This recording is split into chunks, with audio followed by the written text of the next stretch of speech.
and really central to the whole thing, is an explicitly queer romance that forms a huge part of the emotional core of the story.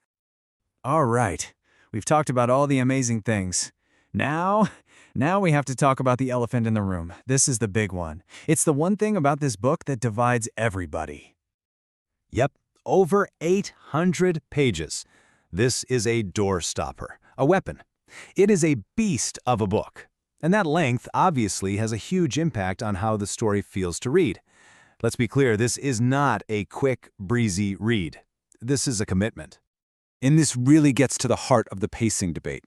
On one side, you have readers who say, yes, I love the slow burn. It's so immersive, you really get to know the characters, and the payoff is huge. But on the other side, you'll hear people say, ugh, the middle just drags. It feels like the plot just stops for like 200 pages. Both are totally valid takes, and it all depends on what you're looking for. And that's the thing you have to understand going in. This slow pace, it's intentional. It's a feature, not a bug. The book is specifically designed to be a slow burn. It takes its sweet time building up the world, setting up the characters, laying all the groundwork, before everything finally comes together. So the real question for you is that a feature you're going to enjoy? Okay, so we've looked at the world, the characters, the themes, and we've stared into the abyss of its 800-plus pages. Let's wrap this all up and figure out if this book is actually for you. All right, here's the checklist for the ideal reader.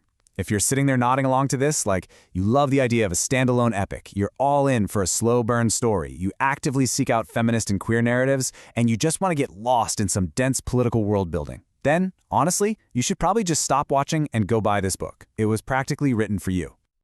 On the other hand, and hey, no shame in this game, if you're someone who needs the plot to hit the ground running, if you want things tight and fast-paced, this might be a frustrating read for you.